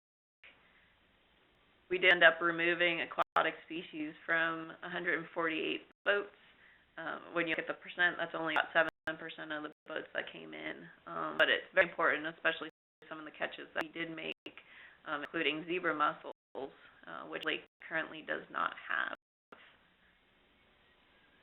Really interesting questions that we asked was we asked where people last had their boats, as well as where they planned on going to next. And if you take a look at that map there, you can see that people are definitely moving around quite a bit with their boats and trailers. It's not like they're coming and staying at one location. They're definitely using a large region for boating time. Go to the last slide. I'd just like to take a quick minute to thank all the partners that have been helping out with us. Again, the Army Corps of Engineers through the University of Florida have been extremely helpful to us, as well as Ohio DNR, PAC grant with our education efforts. The Department of Ag has been out to help with the surveys. County Conservation District, that's a picture of Brian Polarczyk there holding the samples that we pulled up in our lake-wide survey of a nice clump of hydrilla. Brian has been very instrumental in helping us with identifications, with our surveys, with our treatment methods, and with education. If there's any questions, I'd be happy to.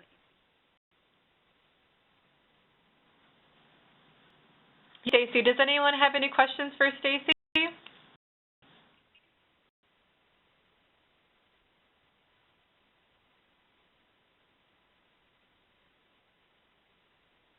If you have any questions later on, Stacie's contact information is right here, so you can always feel free to be in touch with her. So thank you very much, Stacie. I appreciate all the really good information. Yep, no problem. And we did just have Sara Stahlman jump on the webinar. Sara Stahlman is the Senior Coastal Outreach Specialist at Pennsylvania Sea Grant, and she was going to give just a real quick overview today about how Sea Grant is using iMap to promote outreach efforts and aid in the creation of a field guide that Sara did a very, very good job on. So go ahead and take it away, Sara. All right. I apologize. I have a cold, so I'm sorry if it's hard to understand. But again, Sara Stahlman. I'm a Senior Coastal Outreach Specialist with Pennsylvania Sea Grant. I do a lot of work with aquatic invasive species, in particular education and outreach on prevention, early detection, and rapid response of invasive species. And one of the big projects that I have been working on starting in 2013 is the Aquatic Invasive Species Field Guide for Pennsylvania. We actually just did an update version that came out in 2015 as well, so there's currently been 2 versions of this. This is a field resource that was designed to basically go in the field with the field biologist. It's waterproof. It's all about 5 by 7. Has information in it on collecting and reporting, on prevention, and then the Pennsylvania guide has almost 60 profiles for invasive species either found in Pennsylvania or that we're worried about getting into Pennsylvania. And one of the reasons I wanted to talk about this resource in particular is because there are maps associated. You can see on the pages there. We have a national map, but we also have a Pennsylvania-specific map that is broken out into counties.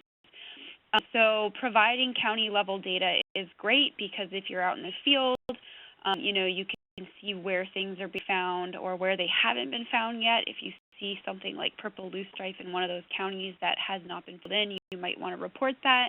But one of the downfalls of that is that this information can quickly go out of date because there's new infestations being found all the time, and that's where IMAP comes in. I have found iMapInvasive to be incredibly useful for me by signing up to get email notifications when new invasive species are found throughout the state. So I will get one of the emails from me or from IMAP that says there's been new records found in your state. I will go through each one of those records, and I will cross-reference what I have as far as distribution data in the field guide, and I have a running document of what's going to be the next iteration of the field guide, and I will go in and say, okay, this species has been found in this county, and I did not have that filled in before, so I will make a note to add that county in. So IMAP has really been integral in helping me keep up to date with where things are moving around in the state and keeping this document as up to date as possible.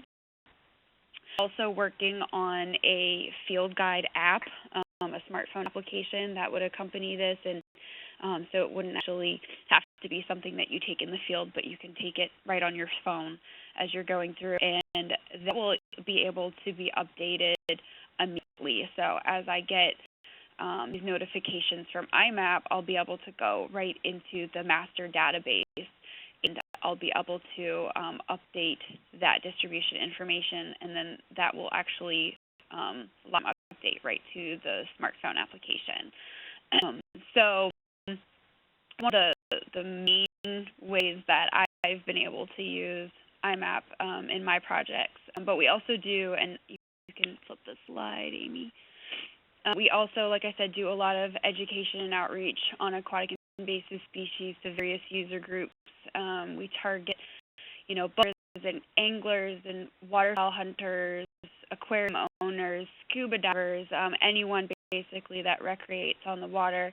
And so knowing this kind of distribution information can help us partner with the right people to potentially take target actions to reach out to those, communities in that county to help do that targeted outreach so that they're aware of what's in their waters and they can take the extra steps necessary to prevent the spread.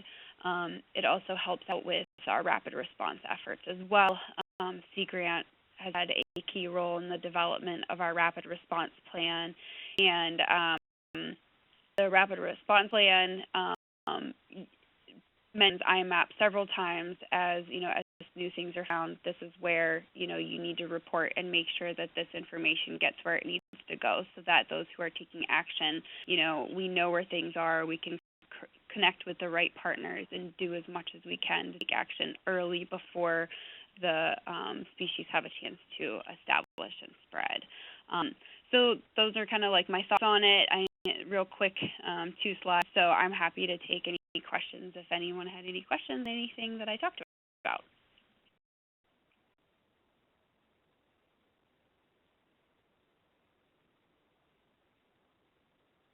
Thank you, Sara. And again, if anyone does have any questions for Sara after today's training, her contact information is listed here as well.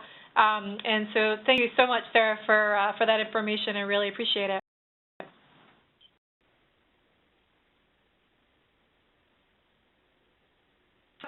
Okay. So I just wanted to keep us a little bit more and talk about a few more examples. And also some testimonials that we have from some folks who are also utilizing IMAP. They couldn't be on the call today, but they did want to share some of the information on how they're using the database in their everyday work. And Brian Pilarczyk was actually just mentioned in Stacie's PowerPoint. Brian is a watershed specialist with the Crawford County Conservation District, and one of the things that he had to say about IMAP was that it's one of the greatest values of using IMAP is receiving a quick catch of a new invasive species report. And so again, kind of reference that as we talked about the use of email alerts and alert as soon as something is reported in Pennsylvania. So throughout Brian's daily duties, he'll track invasive species that he finds in Crawford County. He had to say this about IMAP as well. It's a great quick reference of species that have been found, as well as where they're getting close to the county or watershed borders that he is responsible for. So on a broader scale, Brian will also use IMAP to query for species of interest on a statewide basis. He says that it allows me to become better aware of new or incoming threats. And then also some treatment efforts that are occurring in Crawford County. Brian says that IMAP is used by partners to track treated areas, as well as document large-scale survey results of the infested areas. Brian's been what I like to term as one of my super users. He's been on board with IMAP for a little while now, and certainly a really great advocate for the program. He, uses it a lot, and he's always helping to spread the word to folks that might not be familiar with the system just yet. And so Brian is a really great person, someone that I really want to highlight today during today's training. The person I wanted to highlight is Nicholas Tonelli. He's one of our citizen scientists who contributes a lot of really great information to the program, specifically for hemlock woolly adelgid. He's out and about a lot, and he finds species, and he likes to report it, which is really great. Excuse me. And so he had this to say about the IMAP program.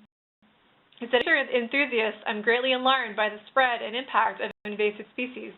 The iMapInvasives program is an outstanding resource that I've used not only to share my own observations, but to share my understanding of invasive species.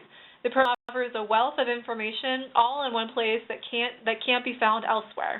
I just want to highlight real quick the benefit that just one person like Nicholas can bring to the IMAP program.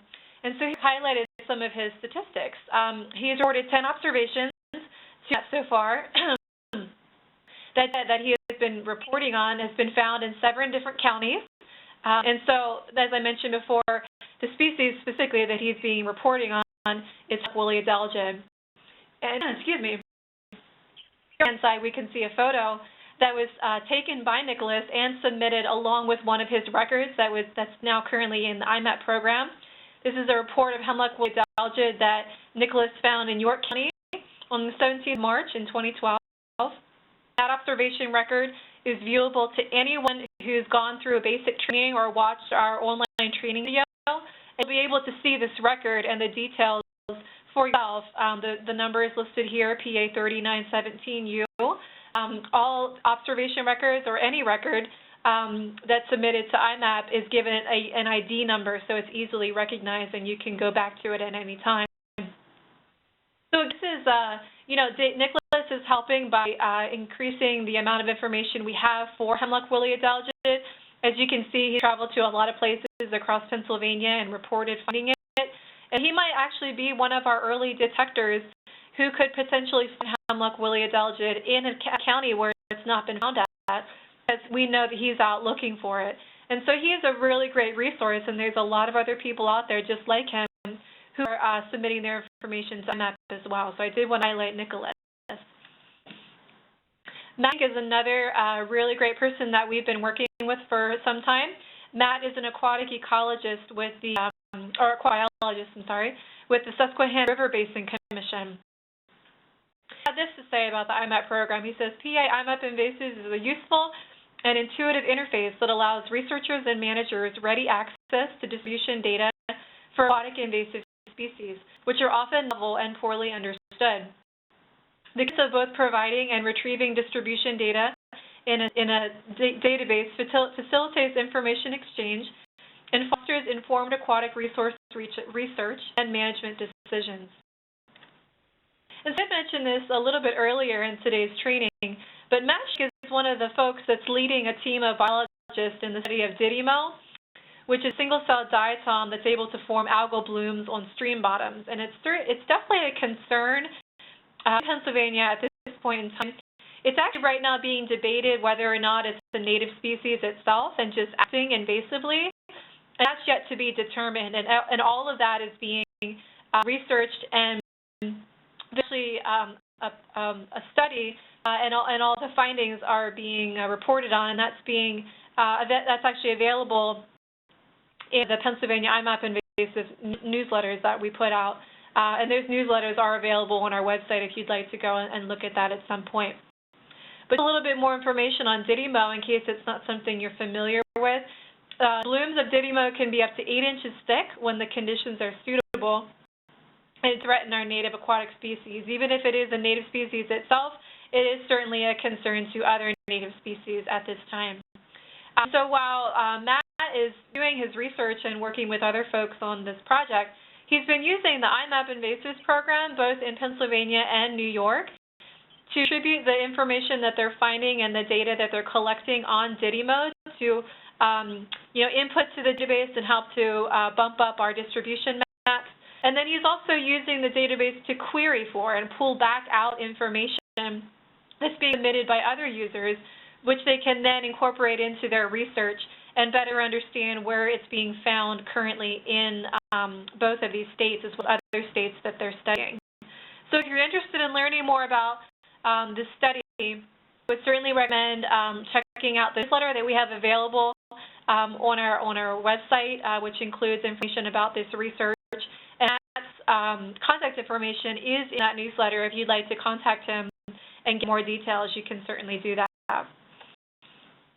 I wanted to highlight a pretty cool thing not a lot of people know about, but we're doing right now with at least the Fish and Boat, the Pennsylvania Fish and Boat Commission. It's a web feature service. A feature service is just something that you would utilize in your, if you use ArcGIS service, if you use that, it's something that you can then incorporate into that, which allows you to see invasive species data coming from iMapInvasives. And so it's something that we currently provide to the Fish and Boat Commission, aquatic invasive species, where they're being found all across Pennsylvania. So the Boat Service will use this web feature service to better understand potential threats, invasive threats that are being posed to rare species by incorporating this data into their ArcGIS service, which is an internal thing within Fish and Boat. So to see this information relative to locations of rare species, which that information is, very much only given to certain agencies and it's not made public. So seeing rare species data is not something that very many people get access to for good reason. We want to make sure that information stays safe and secure. Fish and Boat will be able to act on threats to rare species by receiving this data via the feature service that's being put out by the iMap data. Just to better understand this, when a species is reported to iMap via an observation record, that information will automatically then pop up into this feature service. So it's very dynamic. Fish and Boat will be able to see that information right away. So everyone is understanding, to gain access to a feature service that's being provided by iMap, you have to contact the state administrator. That is something that is very much a customizable service. We do it for more folks than just the Fish and Boat Commission.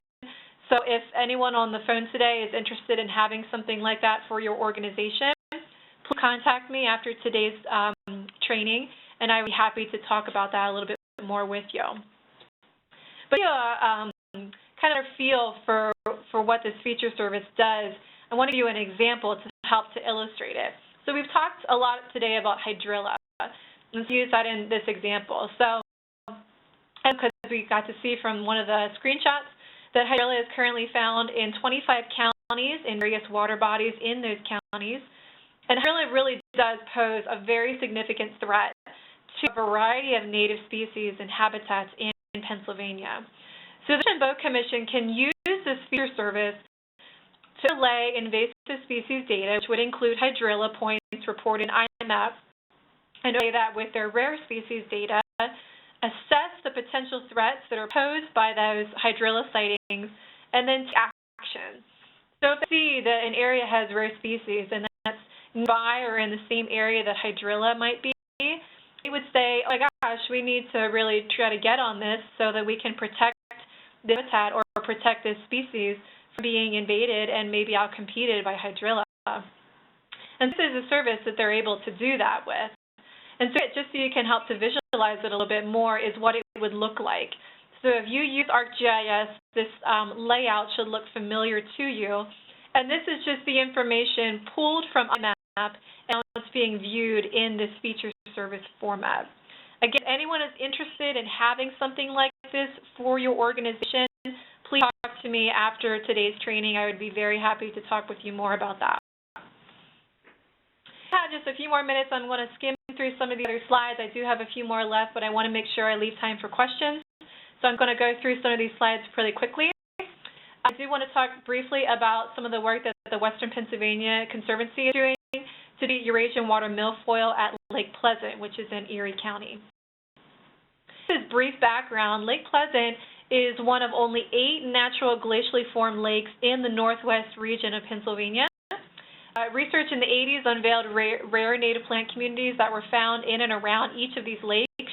Unfortunately, many of the lakes were invaded by invasive species, which obviously pose a significant threat to each of the lakes' ecological integrity. Fortunately, Lake Pleasant was able and has been able to avoid many of these invasive threats. Today, it still retains a very healthy and intact ecological community, and it is considered the jewel of northwest Pennsylvania glacial lakes because of that.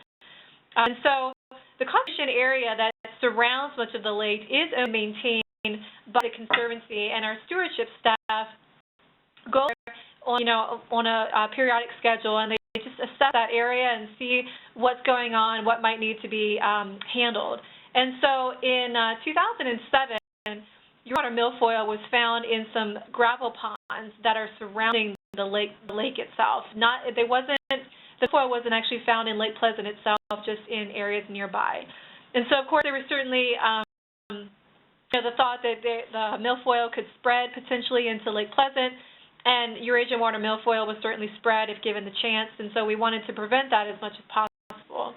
So the goal of the Conservancy at this point in regards to Lake Pleasant and this Eurasian water milfoil is to retain the important native species and natural communities that are in and around Lake Pleasant and keep the milfoil out of Lake Pleasant by eradicating it from these surrounding ponds. And the stewardship staff here at the Conservancy are using iMap and its infestation management tool, which, if you'll remember, that tool allows you to pull together all your different data types related to a certain species at a particular location. In this example, all the different data that's related to finding Eurasian water milfoil at Lake Pleasant, and all that together and really understanding the state of things and what's being found and what should be done. I want to talk about a survey that was done last year up at the Presque Isle Lagoons in Erie County, specifically for starry stonewort. The survey was done by the Department of Environmental Protection and as part of the DEP's Aquatic Invasive Species Monitoring Program. It had been found there previously, and this was done to kind of see what the state of things were. And it was at the point, currently right now, it is considered to be rare in the state. As far as I know, according to reports we have in the database, the only confirmed population is in Erie County. And when it is found, it does form a very dense monoculture. It can be up to 3.5 meters thick. So it's certainly a threat to our native species. Also, the survey documented a very significant expansion of starry stonewort in the lagoons, as you can see here in these images from 2012 and 2015. Ecological impacts from this spread are apparent. The current estimated infested area there in the lagoons for starry stonewort is 13.6 acres. So I'll probably continue monitoring of this area. Hopefully, if there's funding available, some treatment efforts. But this is being documented and tracked in the iMap database. So periodically, we'll get data requests from various people asking to use information from the iMap database for various reasons. Recently, we got a data request from UMass Amherst. There's a professor there that's conducting spatial modeling of invasive species. interested in pooling all of the data that we currently have for plants, invasive plants, and using this in her research to then do work with regional risk assessments and also answer some questions about biogeography, including understanding the relationship between abundance and distribution of invasive species. We do have a process with handling data requests. We also first sign some data agreement forms, and once that's done, we can then provide what we call a data dump from the IMAP program to the data requester. So just so we understand just a little bit more about how this works, registered users are not able to download all of the data available in IMAP. This is done on purpose because we want to be able to ensure that data that's given to us from certain folks who don't want it distributed farther, like maybe they don't want their point location distributed farther outside of IMAP. This is done for that reason. Also, based on your user level, which is based on how much training you've gotten in IMAP, this will also not allow you to view all the information, generally just your own information or data that you've entered. So if you are interested in getting a whole data dump of information from IMAP, you can do that. You just have to be in touch with me, and I'll walk you through the process. We do get these data requests, like I said, fairly infrequently, but we do get them. And it's really nice to see that there is a lot of folks, even outside of Pennsylvania, that have a use for this information, and that's really great to see. Like we talked a lot about hydrilla. We'll talk about it one more time. Currently, the Pennsylvania Department of Agriculture, which leads up the Pennsylvania Invasive Species Council, is being an effort to try to understand the current distribution of hydrilla in Pennsylvania. My organization, the Western Pennsylvania Conservancy, is currently a member of the Invasive Species Council, and so that's why we're involved with this hydrilla subcommittee. About, I don't know, 6 months ago or so, I performed an online data analysis of various online databases to try to see where people were reporting hydrilla at, and also, of course, using IMAP to see what we've been receiving for reports from there already. And data from my overall analysis was then shared with the hydrilla subcommittee and also members of the Invasive Species Council. And the results from that analysis show us that currently we have 25 counties in Pennsylvania that are infested with hydrilla. And just to note, previously, before this hydrilla subcommittee was formed, hydrilla was really thought to be very rare in Pennsylvania. And after some of this analysis work that was we know that hydrilla is not rare, and want to keep tabs on it and try to eradicate it or suppress it. It's something that we need to try to keep control over, get some funding for, and do some treatment efforts. And so it's really helped to shape the understanding of how we want to move forward from there. I also want to talk briefly. We talked a little bit about this already, including BioBlitz data into IMAP. So if you're unfamiliar with what a BioBlitz is, it's a 24-hour event in which citizen scientists and natural resource professionals will team up to find and identify as many species as possible in a designated area. And so BioBlitz data in IMAP will really help to fill in distribution gaps for certain species. And to date, we have at least 2 BioBlitz data sets that we've incorporated into the program. Given to us from the Heritage Conservancy, actually just this year. They're located in Bucks County. And then a few years ago, we also got some information that was collected in the Scinemahoning State Park. We have a few other BioBlitz data sets yet to come that were done this year, one in Armstrong County and one in Tioga. And information will then be incorporated into the database. So if anyone on the phone, if your organizations participate in a BioBlitz, certainly please consider sending that information or contributing that information to the IMAP program. Again, very helpful to fill in those data gaps and useful for folks overall who might be interested in managing some of those species that we're finding. And also, one of the things that we do here with the IMAP program is that every 6 months, when we receive information on noxious weeds throughout the year, generally I will try to send that information to the PA Department of Agriculture, specifically their state botanists, because they do have active eradication programs in place for at least 3 of the 13 species that are noxious here in Pennsylvania. And so, but again, like I said, every 6 months I definitely make sure to send a list of all of the species that have been reported. And those species that we currently submit to them is data on hydrilla, giant hogweed, goat-through, and kudzu. Hydrilla is actually a federal noxious weed. It's not a Pennsylvania noxious weed, whereas giant hogweed, goat-through, and kudzu are each Pennsylvania noxious weeds. But as mentioned previously, Pennsylvania, the Department of Agriculture is fighting that effort for hydrilla here in Pennsylvania, so we are certainly interested in getting information on that species. And so it's kind of a nice way that we can keep them informed and help to promote the efforts that are ongoing for these species, because we certainly want to keep these all eradicated from Pennsylvania. So we need to know where they're being found in order to do that. I also want to mention some work that the Heritage Program is doing in Erie County. We work with a lot of special places that are called natural heritage areas, and these are special areas that are designated that way because they support rare, threatened, or endangered species, or also special communities that support these rare species. There's a place in Erie County called Mercyhurst Fen, which is owned by Mercyhurst University, that is considered a natural heritage area, and it was, as you can guess, a candidate for some work because there was invasive species in the fen, and we wanted to get rid of them in order to protect the rare species that are thriving there right now. So last fall, in 2015, we did do some treatment efforts, the folks here in the Heritage Program, and it was collected and documented specifically in a treatment record in the IMAP program.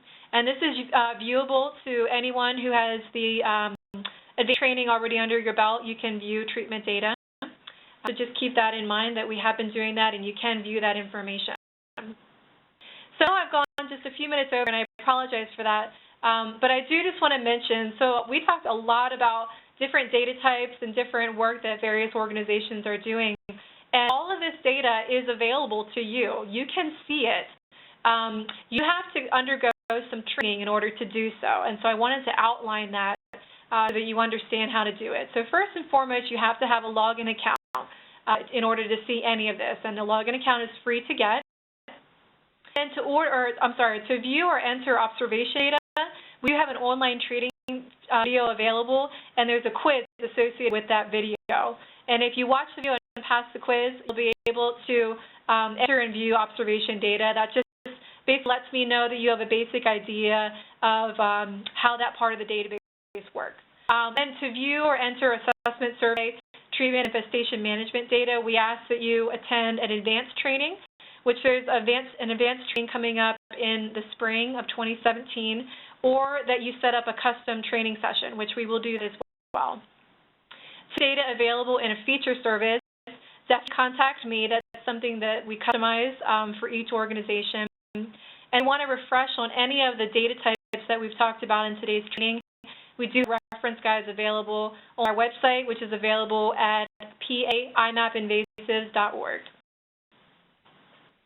Okay, and that wraps things up. Again, I apologize we went a few minutes over, but I do want to just open it up for any last-minute questions anyone has regarding what we've talked about today.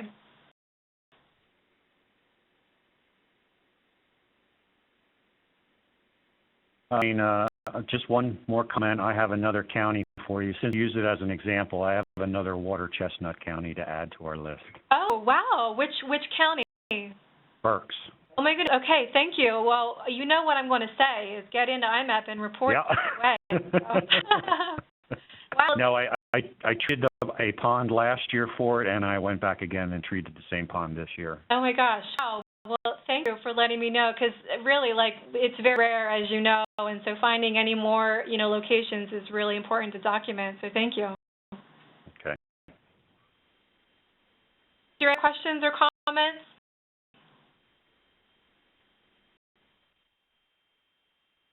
Thank you very, very much to everyone who was on today's training. This was recorded today, so if you want to go back and listen to the recording, that will be available on our website, and I will send a link so that you know where to access that at. Please be in touch with any questions you might have afterwards, and I really hope that everything we talked about today and all the examples really helps to broaden your awareness of what you can do with IMAP. So thank you all very much. Thanks. Thank you.